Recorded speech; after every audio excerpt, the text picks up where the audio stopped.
control.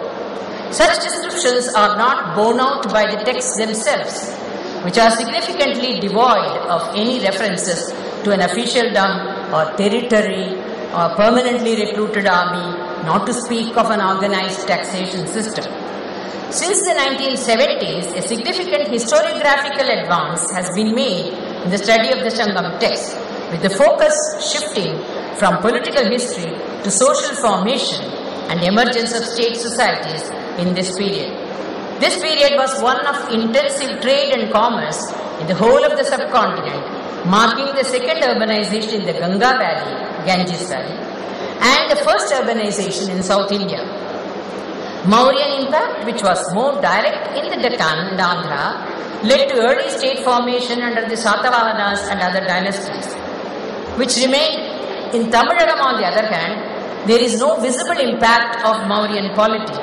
Therefore, these rulers remained at the level of chiefdoms with claims to strong lineage connections, typical of pre-state societies. This is significant for Tamil historiography as it marks a major departure to show that the socio-economic political organization of the region was largely undifferentiated and non-stratified, characteristic of a pre-state social formation.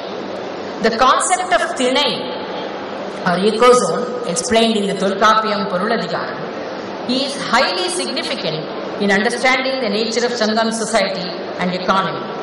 The Thinai concept is not a mere poetic convention, but is the reflection of a physiographical reality and points to clear perceptions of man-environment relationship, an understanding of human adaptation to environment, and hence it is most relevant from the historian's point of view. It represents a distinctive pattern of economic activities in the Thinais, different forms of production ranging from hunting and gathering to plough agriculture.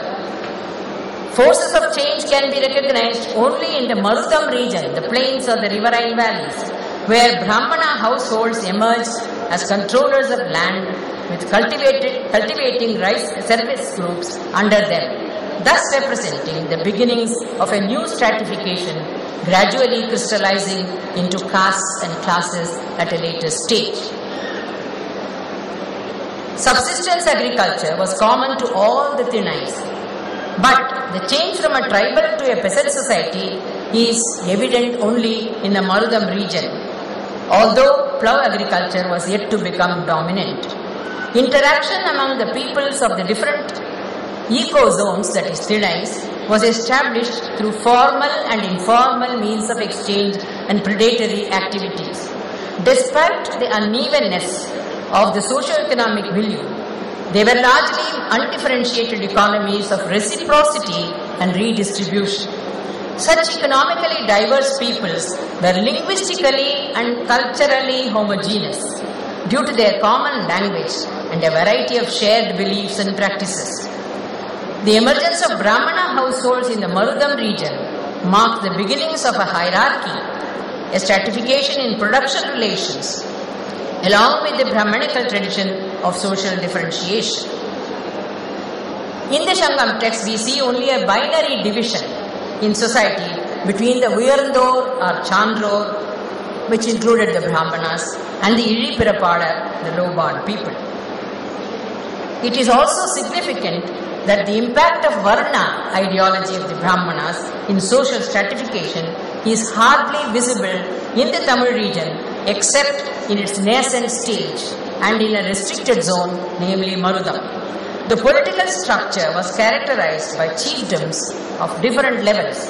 The Vendar I call chiefdoms because they are not yet full-fledged monarchies. Velir and Kira. The last one particularly visible in the self-sustaining settlement called Woor, the basic unit of production with varying degrees of development in the plains. There was no notion of precisely demarcated territory, and apart from references to core areas of each of these, there is no clue to the actual spheres of control. For example, Karur for the Cheras, Madurai for the Pandyas, Urayur for the Cholas. And their strategic coastal towns, Muchiri, Korkai and Puhar respectively. The Vendar and Velir were lineage polities with claims to high pedigree as seen in the solar and lunar connections of the Cholas and Pandyas, while the Velir claimed links with the lineage of the Yadavas. Socio-political dominance was therefore shared by three ruling families, but the Velir chieftains held sway over all the Thinais in different forms.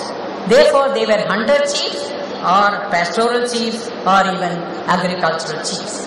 The Vedar category of chieftains appropriated the resources through prestation and gift.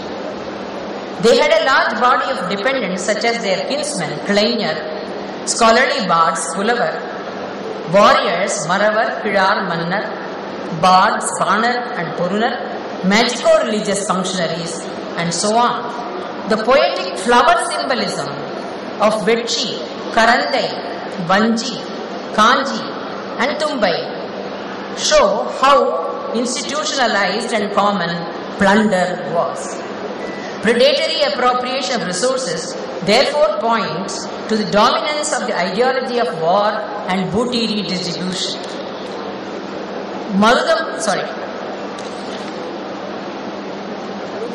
And therefore, the tribal warfare endemic to such early societies is also corroborated by archaeology, which shows a predominance of war weapons among the megalithic burials. More important is the evidence of the ideology of war and heroism that dominates the Shangam poetry, especially the Puram collections. Gift or Kodai was the chief means of redistribution based on kinship and interpersonal relationship. That is, to Pulavar and poets they gave largesses in a large scale. This kind of gift included prestigious items like gold coins, gems, muslin and even horses and elephants gifted by Vendar and Velir to the Pulavar. Such prestigious items are known to have had an ideotechnic value or socio-technique value. Thus, at the higher levels of exchange, plundered resources and luxury items of trade entered the gift exchange. But the poets themselves eulogized the Moovendar as the three crowned kings of ancient Tamilagam. They are often praised for performing Velvi or Vedic sacrifice, though at the same time they are also described as devotees of Kotravai, the war goddess, and Murugan. It would appear that the Brahmanical tradition was handed down to South India as a composite package consisting of the Vedic rituals, the Itihasa Puranic tradition and the Dharma Shastric norms. In Tamilagam, under Brahmanical influence, the popular folk forms of worship of the deities of the Thinai were gradually transformed into a formalized system due to the incorporation and assimilation of some of the major Thinai deities into the Brahmanical Puranic pantheon. While Vedic sacrifices are referred to, the sacrifice itself is not intrinsic to their legitimation. Also important is the fact that no claims were made by the Tamil chiefs to be protectors of the Varnashrama Dharma. The colophons to Puram and Aham collections, therefore, would seem to have been composed at the end of the period, that is 2nd, 3rd centuries AD, for a new form of legitimation through Brahmadeya grants and Vedic sacrifices. The Chera Chola Pandya lineage polities also claim descent from the Surya and Chandra